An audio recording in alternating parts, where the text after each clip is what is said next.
विपक्ष का मुद्दा विहीन हो चुकी है। गुंडा राज को भगाने और सुशासन को लाने के लिए वोट करेगी। घोटालबाजों को बचाने के लिए खुद जेल जाने से बचने के लिए तेजस्वी यादव जो हैं नरेंद्र मोदी के तरह क्या तेजस्वी जी काम करते हैं क्या? एक व्यक्ति एक दिन में 3 रैलियां करता है। अपने कार्यकाल में देश की कहानी जो है जनता को बताने के लिए पूरी कोशिश करता है। राजद जब भी सिंगापुर से कैंडिडेट को मंगाकर चुनाव लड़वा रहा है तब से उनके नेता लोग विदेशी भाषा बोलने लगे। जो आदमी जन्म लिया उसके बाद उन्होंने चांदी के चम्मच के पर पला एक राजकुमार उत्साह एक के साथ में एक रैली नहीं कर पा रहे हैं। कमाई का मतलब है कि प्रधानमंत्री मुद्रा योजना, कमाई का मतलब है स्टार्टअप और मेकअप इंडिया, दवाई का मतलब है प्रधानमंत्री आयुष्मान योजना। जो कहा जाए कि जो बच्चे अपने माता पिता के उम्र को नहीं समझते हुए उन पर अनगल जो बात करते हैं उसके बारे में मैं कुछ बताना चाहती हूँ। जैसे तेजस्वी यादव जी ने कहा कि नरेंद्र मोदी अब बुजुर्ग बोला है, तो अब बुजुर्ग का मतलब क्या होता है? आप बताइए कि नरेंद्र मोदी के तरह क्या तेजस्वी जी काम करते हैं क्या? एक व्यक्ति एक दिन में 3 रैलियां करता है। अपने कार्यकाल में देश की कहानी जो है जनता को बताने के लिए पूरी कोशिश करता है और हर रैली में इतनी उत्साह रहती है जिससे वो रोब बहू होते जाते हैं। और वहाँ चांदी के चम्मच वाले आदमी, जो आदमी जन्म लिया उसके बाद उन्होंने चांदी के चम्मच के पर पला एक राजकुमार उत्साह एक के साथ में एक रैली नहीं कर पा रहे हैं। मोतिहारी में तो ऐसी स्थिति इनकी हो गई कि 1 मिनट में भाषण बंद करना पड़ा। पता नहीं किसी सियासती जुआन से प्रधानमंत्री को बूढ़ा कहने की हिमायत रखते हैं। तो ये सबसे बड़ी बात ये है कि एक प्रधानमंत्री बूढ़े हो रहे हैं लेकिन भारत की आर्थिक, राजनीति और बौद्धिक क्षेत्र में समृद्ध कर नौजवानों का जो भारत बना दिया है, ऐसे व्यक्ति की उम्र पर टिप्पणी करना एक सियासती खेल खेलने वाला शहजादा को चुनाव में जनता ने आईना दिखाने का काम करेगी। और मैं कहना चाहती हूँ कि तेजस्वी यादव कहते हैं कि कमाई, दवाई, पढ़ाई, सिंचाई, सुनाई और कार्रवाई जैसे मुद्दों पर जनता चुनाव लड़ रही है। मैं पूछना चाहती हूँ तेजस्वी यादव जी से कि एकदम सही बात कही है आपने। जनता इसी मुद्दे पर हमें वोट भी करेगी। कमाई का मतलब है कि प्रधानमंत्री मुद्रा योजना, कमाई का मतलब है स्टार्टअप और मेकअप इंडिया, दवाई का मतलब है प्रधानमंत्री आयुष्मान योजना, प्रधानमंत्री जन औषधि योजना और पढ़ाई का मतलब है कि ITI, नया विश्वविद्यालय, नई शिक्षा नीति और सिंचाई का मतलब है कि प्रधानमंत्री सिंचाई, प्रधानमंत्री फसल बीमा योजना और सुनवाई का मतलब है कि राम मंदिर, CA 370, कार्रवाई का मतलब है भ्रष्टाचारियों पर चोट, देश एवं विरोधी ईयर स्ट्राइक। जनता इसी मुद्दे पर हमें वोट देगी। आपको जो कहते हैं उस मुद्दे पर वोट नहीं डालेगी, लेकिन जनता हमारी जो है इसी मुद्दे पर हमें वोट डालेगी। और तेजस्वी यादव जी से ठीक से अगर खोजिएगा तो इसका मतलब तो कम से कम फेल मत हो जाइए। विपक्ष का मुद्दा विहीन हो चुकी है। गुंडा राज को भगाने और सुशासन को लाने के लिए वोट करेगी। घोटालबाजों को बचाने के लिए खुद जेल जाने से बचने के लिए तेजस्वी यादव जो हैं वो बेचैन हो उठे हैं और कुछ भी सूझबूझ नहीं रहा है। जो मन में आया अनर्गल बोलते रहते हैं। मैं तेजस्वी यादव जी, जो मोदी फोबिया आपको है, जो विकास करेगा उसी धुनी ही रमेगा। प्रधानमंत्री जी नरेंद्र मोदी के काम, विजन और गारंटी पर चुनाव जीता जाएगा। तो धुनी लालू यादव का नाम पर नहीं होगा, कोई नहीं रमाएगा। धुनी रमाएगा अगर तो वो प्रधानमंत्री के नाम पर ही रमाएगा। सिर्फ संसद नहीं बल्कि पूरा देश और विदेश में हो रहे देशवासी मोदी मोदी धुनी रमा रहे हैं। रमाए भी क्यों नहीं? आखिर इतने सालों के बाद एक व्यक्ति भारत की आर्थिक, संस्कृति और राजनीति की आज़ादी तो दी है।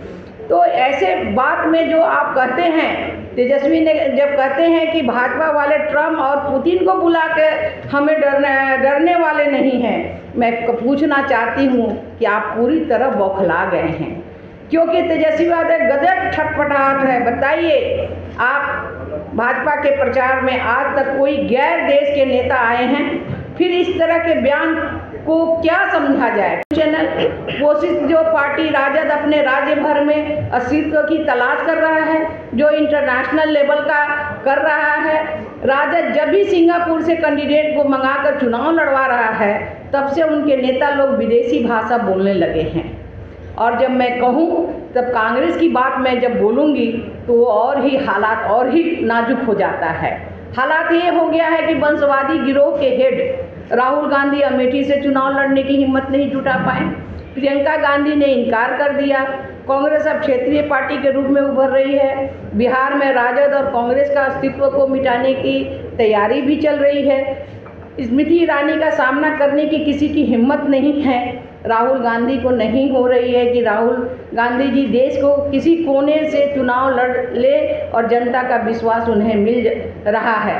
ये जनता जनार्दन की अदालत में ही ये रिजल्ट होने जा रहा है। क्या ये राजकुमार एक मोदी के महिला सिपाही से लड़ने की हिम्मत नहीं कर सकता है? वो बड़ी बड़ी बातें फेंक रहा है। भाजपा को हराने का झूठा सपना देख रहा, जनता को बरगलाने का काम कर रहा है। लालू प्रसाद यादव का परिवार पार्टी पूरी तरह कांग्रेस के नेस्तनाबूद करने में लगा हुआ है। कन्हैया कुमार और पप्पू यादव को जिस तरीके से राजद ने चौथे दरवाजे की ओर भेजा है, काबिले ये तारीफ है। घोटाला परिवार यानी लालू परिवार, तेजस्वी यादव यानी वंशवादी गुट अयोराज बनना चाहते हैं। इसी तरह अगर हम देखें तो मीसा भारती ने प्रधानमंत्री जी को बूढ़ा बताते हुए कहा, 75 वर्षीय प्रधानमंत्री तीसरी बार मौका मांग रहे हैं, लेकिन देश के युवा अग्निवीर योजना के तहत मात्र 4 वर्ष में बेरोजगार होंगे। इस चुनाव में जनता इसका जवाब देगी। 53 साल उम्र के राहुल गांधी इसके लिए युवा नायक बनकर तैयार हैं।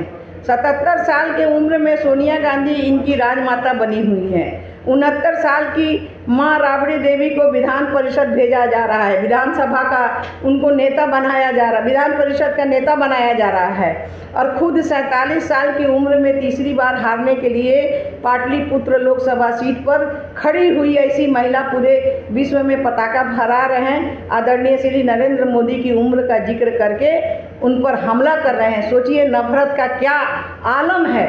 फैमिली फर्स्ट विचारधारा की महिला नेशनल फर्स्ट विचारधारा के प्रधानमंत्री को कैसे बर्दाश्त करेगी? 90 के दशक में अपने पूरे परिवार के वर्चस्व का नंगा नाच देखने वाली महिला, समानता, समता और संविधान की नींव पर पलने वाली भाजपा सरकार को बर्दाश्त नहीं कर पा रही है। राजद और स्वघोषित पारिवारिक पार्टी राज्य में ज़्यादा सत्ता के लिए संघर्ष करती रही है। इस सत्ता के लिए इनके परिवार के 90 दशक से गांव-गांव में नरसंहार का नंगा नाच कराया था। उसके छोटे भाई होने के पहले घोटाले की घूंट पीने लगे थे। इसमें श्री नरेंद्र मोदी जी से दिक्कत नहीं है। इनको दिक्कत है नरेंद्र मोदी जी उनके परिवार के पाप मिटियामेट करने पर तुले हुए हैं, इसलिए पूरा परिवार बौखलाया हुआ है। मैं सवाल पूछना चाहती हूँ मीसा भारती जी से कि भाई आप MBBS में टॉप कैसे की? क्या डॉक्टर की पढ़ाई करने के बाद कितने मरीजों को आपने देखा है? आपकी शादी इतना जो खर्च हुआ था, रुपया कहाँ से आया था? पति सलेश मनी लैंडिंग केस में मुख्य वहाँ पर अपराधी बने हुए हैं। क्या तेज प्रताप के साथ रहते रहते उनके पति तेज प्रताप यादव को एक जोकर कैसे बनाया? क्या सवाल पूछिएगा तो सवाल उठेगा जिसका जवाब आपके पास नहीं है। ऐसे ही ये लोग जो है अनर्गल बात करते हुए माननीय प्रधानमंत्री जी को, जो प्रधानमंत्री जी आज पूरे विश्व के नायक बने हुए हैं, सारे लोगों की आशाएं जो है भारत के नरेंद्र मोदी पर टिका हुआ है कि इस महामारी जो आया कोरोना काल में सारा देश चरमरा गया, लेकिन इन्हें दिखाई नहीं पड़ता है कि हमारा देश किस तरह से उस महामारी से जूझ के निकल के और अपनी जनता को, एक भी जनता भूखे ना मरे, जिसकी व्यवस्था की और साथ साथ उन्हें देसी इंजेक्शन लगाने का जो काम किया, आज इन्हें दिखाई नहीं पड़ रहा है। आज 25 करोड़ हमारी गरीब जनता जो गरीबी से उठ के ऊपर आई है, ये इन्हें दिखाई नहीं पड़ता है। और जितना इन्होंने कहा कि दवाई, उनका जवाब तो मैं दी हूँ, अब इसका जवाब देने के लिए वो तैयार रहें और जहाँ भी रहें वो बोलते रहें, लेकिन जनता इस बार बिहार को